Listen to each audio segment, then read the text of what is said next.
પણ હમણાં એવી કોઈ કન્ડિશન નથી, એટલે હમણાં સાર્વત્રિક કે સારા વરસાદની રાહ કોઈ મિત્રોએ ના જોવી જોઈએ. હું તો આપના માધ્યમથી એક અપીલ એ પણ કરું છું કે જો પિયતની જરૂર હોય, પાક સુકાતો હોય તો અત્યારે પિયત છે આપી દેવું જેમની પાસે વ્યવસ્થા હોય એમણે, બાકી ખાસ વરસાદની રાહ ન જોવી. કે આમ તો પશ્ચિમ સૌરાષ્ટ્રમાં દ્વારકા, જામનગર, પોરબંદર વાળા વિસ્તાર છે એને થોડુંક ચિંતાનો વિષય પણ હશે કે ભાઈ અમારે તો અત્યાર સુધી કઈ ખાસ વરસાદ નથી, આમાં અમારો રાઉન્ડ આવશે કે કેમ.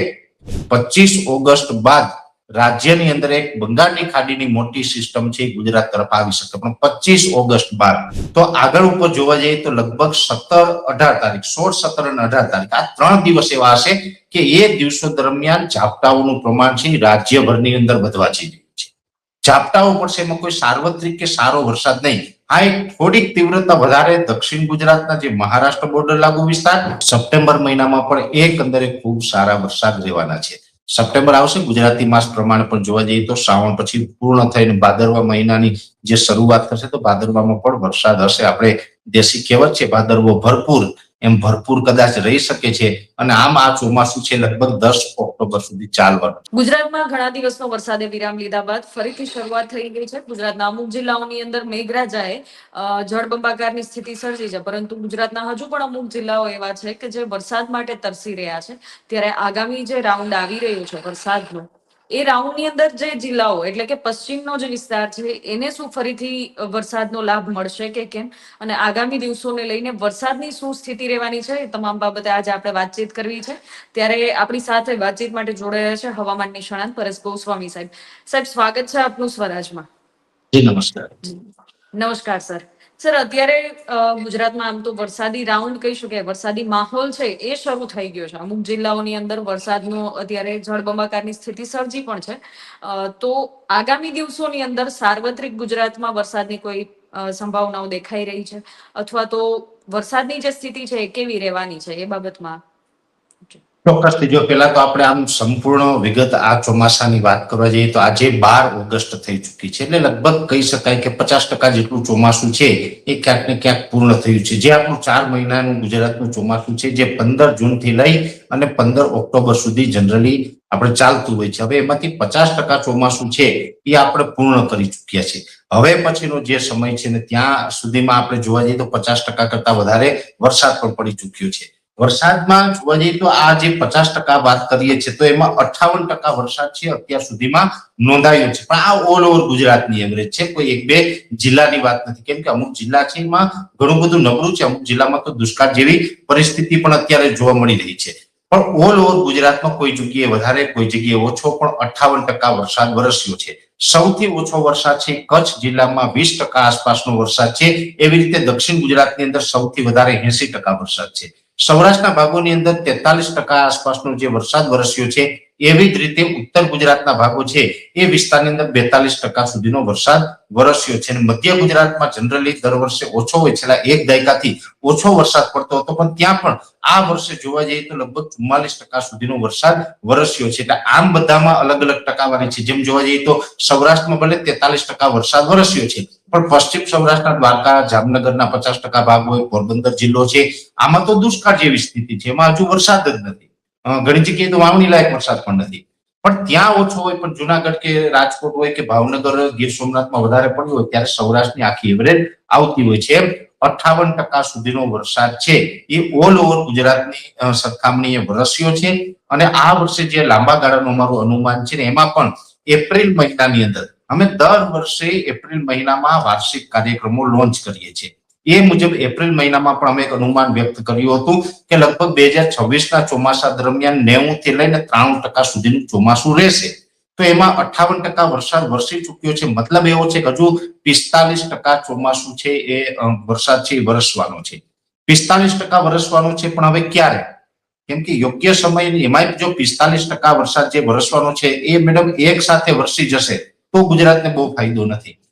ધીમે ધીમે વરસે તો પાણીની સમસ્યા આપણે આવનારા સમયમાં સોલ્વ થાય અને આપણે ખેતી પાકો માટે સારું થાય. તો અત્યારે તો ઓગસ્ટ મહિનાની જે 5 તારીખે રાઉન્ડ પૂર્ણ થયું એ પછીથી તો ગુજરાત ભરની અંદર ક્યાંય કોઈ ખાસ સારો વરસાદ નથી. હા, ઠીક છે કે અત્યારે જે ચોમાસું ચાલી રહ્યું છે, ભેજવાળા પવનો, એને કારણે કોઈ જગ્યાએ છૂટાછવાયા ઝાપટા નોંધાતા હશે, પણ સારો વરસાદ નથી. તો આગળ ઉપર જોવા જઈએ તો લગભગ 17-18 તારીખ 16, 17 અને 18 તારીખ આ 3 દિવસ એવા હશે કે એ દિવસો દરમિયાન ઝાપટાઓનું પ્રમાણ છે રાજ્યભરની અંદર વધવા જઈ રહ્યું છે. ઝાપટાઓ પડશે, એમાં કોઈ સાર્વત્રિક કે સારો વરસાદ નહીં. હા, એક થોડીક તીવ્રતા વધારે દક્ષિણ ગુજરાતના જે મહારાષ્ટ્ર બોર્ડર લાગુ વિસ્તાર અને છોટાઉદેપુર વાળો વિસ્તાર હોય, મહીસાગર, દાહોદ, ગોધરા જેવો વિસ્તાર હોય, ત્યાં મધ્યપ્રદેશ બોર્ડરનો વિસ્તાર, એટલે મહારાષ્ટ્ર બોર્ડર અને મધ્યપ્રદેશ બોર્ડરના વિસ્તાર છે ત્યાં થોડાક તીવ્ર ઝાપટા, થોડુંક સારું રહે પ્રમાણમાં, એ પ્રકારનું રહેશે. બાકી તો ઓલ ઓવર ગુજરાતની અંદર હળવાથી મધ્યમ ઝાપટાઓ છે 16, 17, 18 ઓગસ્ટ દરમિયાન જોવા મળશે. કોઈ સારો વરસાદ નથી, કેમ કે ચોમાસું ધરી હોય છે પણ અત્યારે ઉત્તર તરફ ખસેલી છે. અત્યારે જે ગયા અઠવાડિયે ચોમાસું ધરી છે પંજાબ, હરિયાણા અને યુપી, બિહાર ઉપરથી પસાર થતી હતી, એ વધારે ઉત્તર તરફ ખસીને હિમાલયની તળેટી સુધી પહોંચી ગઈ છે. અત્યારે જે જમ્મુ કાશ્મીર હોય, લેહ, લદ્દાખ, હિમાચલ પ્રદેશ, ઉત્તરાખંડ, અરુણાચલ પ્રદેશ હોય વગેરે ભાગો ઉપરથી અત્યારે જે પહાડી પ્રદેશો છે એના ઉપરથી ચોમાસું ધરી પસાર થઈને બંગાળની ખાડી સુધી લંબાઈ રહી છે. જોકે બંગાળની ખાડી પણ અત્યારે સક્રિય છે. બંગાળની ખાડીની અંદર અત્યારે બેક ટુ બેક સિસ્ટમ પણ બની રહી છે. એક અત્યારે જે સિસ્ટમ ડેવલપ થઈ રહી છે, જોકે એ ઉત્તર ભારતના ભાગો તરફ જશે, કેમ કે ચોમાસું ધરી એ તરફ છે એટલે એ ઉત્તર ભારતના ભાગો તરફ જશે. એનો લાભ આપણે 1-2 દિવસમાં કોઈ મળવાનો નથી, પણ એક ચોક્કસથી છે કે એનો જે સિયર ઝોન હોય છે એ સિયર ઝોનને કારણે 16, 17, 18 તારીખમાં રાજ્યની અંદર ઝાપટાઓના રૂપમાં ચોક્કસથી અસર થવાની છે. એ પછી પાછું ફરીથી વાતાવરણ છે ખુલ્લું થશે, રાબેતા મુજબ રહેશે ને અત્યારે મોટા ભાગના વિસ્તારમાં જે વાદળછાયું વાતાવરણ છે એ આપણે કન્ટિન્યુ રહેવાનું છે. આ વાદળ છે હાઈ લેવલના છે, એટલે જે જમીનની ઊંચાઈથી 500 HPA લેવલ હોય છે, 500 HPA લેવલ એટલે 5.5 કિલોમીટરની ઊંચાઈ થાય. એ 500 HPA લેવલની ઊંચાઈ ઉપર જે આ વાદળ છે એ વાદળ આપણે વરસાદના રૂપમાં અસર ન કરે, માત્ર વાદળછાયું વાતાવરણ રહે.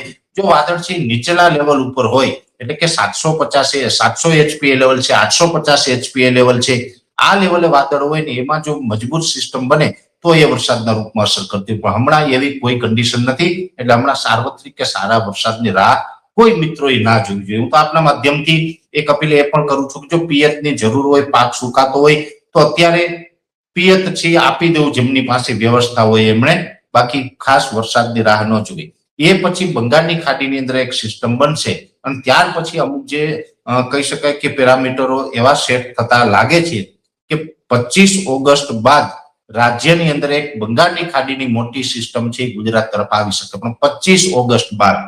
હવે એ સિસ્ટમ બંગાળની ખાડીમાં બનશે. સિસ્ટમના જે 5 સ્ટેપ હોય છે, સાયક્લોનિક સર્ક્યુલેશન બને, ત્યાર પછી લો પ્રેશર, એ મજબૂત થાય એમ વધારે એને એક કહેવાય કે એક કેટેગરીમાંથી બીજી કેટેગરીમાં પરિવર્તિત થાય છે. એટલે સાયક્લોનિક સર્ક્યુલેશન બને, ત્યાર પછી લો પ્રેશર, એ વધુ મજબૂત બને તો વેલમાર્ક લો પ્રેશર, પછી ડિપ્રેશન બને અને એ વધારે મજબૂત બને તો ડીપ ડિપ્રેશન બને. એમ એ સિસ્ટમ જે આવશે ડિપ્રેશન સુધી કદાચ પહોંચશે. યા તો વેલમાર્ક લો પ્રેશર બને યા તો ડિપ્રેશન, પણ ડિપ્રેશન સુધી જવાના વધુ ચાન્સ છે. ડિપ્રેશન બને તો ખૂબ મજબૂત સિસ્ટમ કહેવામાં આવે છે. એટલે 25 તારીખ આસપાસ એ સિસ્ટમ બનશે અને એ પશ્ચિમ દિશા તરફ ગતિ કરે એવી અત્યારે હાલની પોઝિશન પ્રમાણે જે અલગ અલગ માધ્યમોથી અમારું પ્રિડિક્શન છે એમાં અમને લાગી રહ્યું છે ને ઘણા સમયથી અમે આ વાત કરી રહ્યા છે. સ્વરાજ મીડિયાના મારફતે પણ આપણે જે ગયા વખતે વાત કરી હતી એમાં આપણે 25 તારીખ બાદ વરસાદની શક્યતા વ્યક્ત કરી હતી. એટલે એ પછી 26, 27 કે 28 આસપાસ ગુજરાતમાં એની શરૂઆત થઈ જશે અને એ વરસાદ હશે એ સારો વરસાદ હશે, સાર્વત્રિક વરસાદ હશે, ઘણી જગ્યાએ ભારેથી અતિ ભારે વરસાદ હશે. એટલે એટલું ચોક્કસ કહી શકાય કે જો લાંબા ગાળાનો લાંબો સમય આપીએ તો 26 ઓગસ્ટ થી લઈ અને 6 સપ્ટેમ્બર, એટલે 26 ઓગસ્ટ થી લઈને 6 સપ્ટેમ્બરનું જે 11 દિવસનું સેશન છે, કેમ કે 31 તારીખનો મહિનો છે એટલે 11 દિવસનું સેશન છે, એ 11 દિવસ દરમિયાન ગુજરાતની અંદર ખૂબ સારો વરસાદ પડે, સાર્વત્રિક વરસાદ પડે. બીજી વાત એ પણ છે કે આમ તો પશ્ચિમ સૌરાષ્ટ્રમાં દ્વારકા, જામનગર, પોરબંદર વાળા વિસ્તાર છે એને થોડુંક ચિંતાનો વિષય પણ હશે કે ભાઈ અમારે તો અત્યાર સુધી કઈ ખાસ વરસાદ નથી, આમાં અમારો રાઉન્ડ આવશે કે કેમ. તો અત્યારે અગાઉથી આપણે એટલું કહી શકાય કે 26 ઓગસ્ટ થી 6 સપ્ટેમ્બરનું સેશન છે એમાં દ્વારકા, જામનગર, પોરબંદર જેવા વિસ્તારને પણ લાભ મળવાની અત્યારે પૂરેપૂરી શક્યતાઓ દેખાય છે. પછી તો સિસ્ટમનો ટ્રેક ચેન્જ થાય તો વાત અલગ છે. એનું કારણ છે કે જે આ ચાલુ વર્ષ દરમિયાન બંગાળની ખાડીની જેટલી પણ સિસ્ટમ આવી એ સિસ્ટમ મધ્યપ્રદેશ ઉપર થઈને જે છોટાઉદેપુર કે રાજપીપળા આસપાસ થઈ અને ગુજરાતમાં પ્રવેશ કરીને મધ્ય ગુજરાતના અમદાવાદ સુધી આવે ઉત્તર સૌરાષ્ટ્રના સુરેન્દ્રનગર મોરબી સુધી આવે અને ત્યાંથી પછી ઉત્તર તરફ ખસી જાય એટલે ઉત્તર ગુજરાતથી રાજસ્થાન તરફ ગઈ. શું કામ? તો કે જે ઉત્તર ભાગ છે સમુદ્રના, જે અરબ સાગરનો ઉત્તર ભાગ છે, જે પાકિસ્તાન, કચ્છ અને પશ્ચિમ સૌરાષ્ટ્ર લાગુ જે દરિયાકાંઠો છે, એ દરિયાકાંઠાનું તાપમાન ઊંચું હતું અને એ ઊંચા તાપમાનને કારણે ત્યાંથી અરબના પવન આવતા હતા. એ ગરમ પવનો હતા. એ ગરમ પવનો છે આ સિસ્ટમને પશ્ચિમ દિશામાં જે ગતિ કરતા અવરોધરૂપ બની રહ્યા હતા, જેને કારણે પશ્ચિમ સૌરાષ્ટ્ર છે નબળો રહ્યો છે. પણ હવે એ તાપમાન છે એ પણ ધીમે ધીમે જે ડાઉન થઈ રહ્યું છે, એટલે જે સી ટેમ્પરેચર જેટલું ડાઉન થશે નોર્થ અરેબિયન સી, એટલું આપણે વધારે એ પશ્ચિમ સૌરાષ્ટ્રને લાભ મળશે. એટલે અત્યારે જે ટેમ્પરેચર ડાઉન આવી રહ્યું છે એ મુજબ ચોક્કસથી લાગે છે કે પશ્ચિમ સૌરાષ્ટ્રને પણ 26 ઓગસ્ટથી 6 સપ્ટેમ્બરના સેશનમાં સારા એવા વરસાદનો રાઉન્ડ હશે. એમાં દક્ષિણ ગુજરાતના પણ મોટાભાગના વિસ્તાર હશે. દક્ષિણ ગુજરાતમાં તો આમ પણ જોવા જઈએ તો આ વર્ષે વરસાદની કોઈ કમી નથી, સામાન્ય કરતા વધુ વરસાદ વરસ્યો છે. 2 રાઉન્ડની અંદર તો અતિવૃષ્ટિ થઈ છે અને એમાં આ રાઉન્ડમાં પણ જે વરસાદ આવશે એમાં દક્ષિણ ગુજરાતના તમામ વિસ્તાર, જેમાં ભરૂચ, અંકલેશ્વર, રાજપીપળા, સુરત, વલસાડ, વાપી, નવસારી, બારડોલી, બિલીમોરા, ડાંગ, આહવા, તાપી, આ બધા જ વિસ્તારને સારા એવો વરસાદનો લાભ મળશે. મધ્ય ગુજરાતના જે પૂર્વ ભાગો છે, જેમાં છોટાઉદેપુર, મહીસાગર, દાહોદ, ગોધરા જેવા વિસ્તાર હોય, એમાં પણ સારો એવો લાભ મળશે.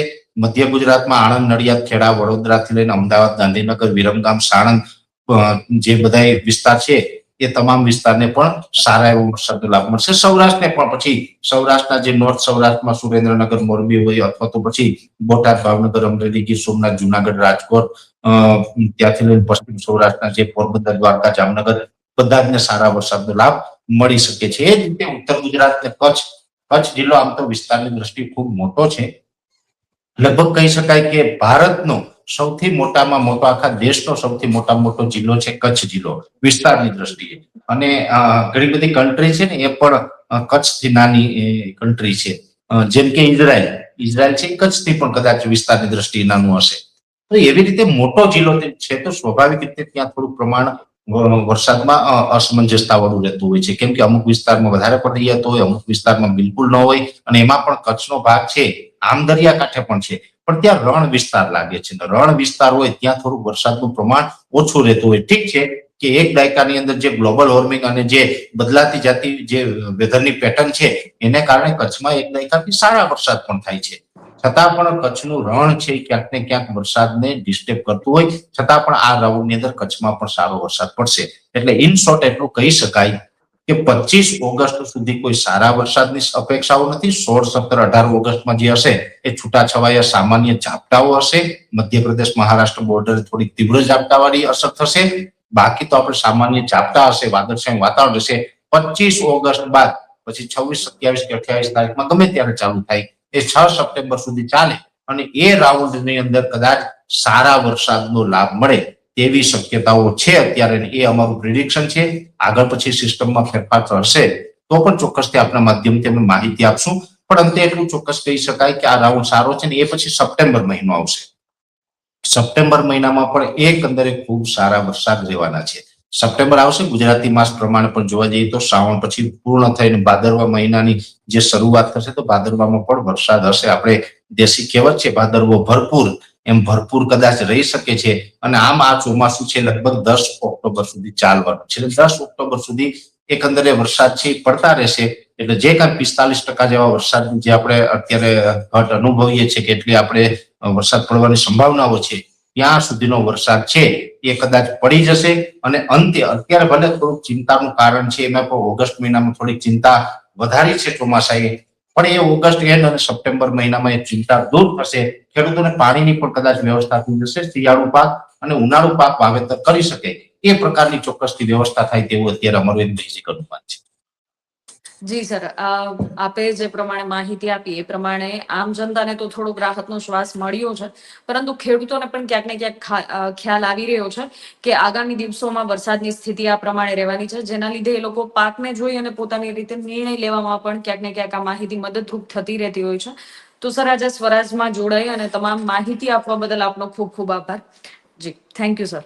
ખેડૂત ભાઈઓ છે એ ખેતરમાં ડ્રોન ઉડાવતા હોય છે ત્યારે આપણે એક પ્રશ્ન સતાવતો હોય છે કે જે આપણે અત્યાર સુધી જીપીએસ ટેકનોલોજી વાળા ડ્રોન વાપર્યા છે, જેથી કરીને મોબાઈલ ટાવર છે અથવા તો હાઈ ટેન્શન લાઈન પસાર થતી હોય, કોઈ વૃક્ષો હોય, ત્યારે જે જીપીએસ ટેકનોલોજી વાળા ડ્રોન છે એમાં ટકરાય અને ટ્રેસ થાય છે. પણ એગ્રીવન લાવ્યું છે જીએનએસએસ ટેકનોલોજી ડ્રોન, જેથી કરીને એ ડ્રોન છે એ કોઈ જગ્યાએ ટકરાય નહીં, પોતાની રીતે જ ડિસિઝન લે છે અને મૂવ થઈ જાય છે, જેથી કરીને જીએનએસએસ ટેકનોલોજી ડ્રોન છે એ વાપરવાનો આગ્રહ રાખો.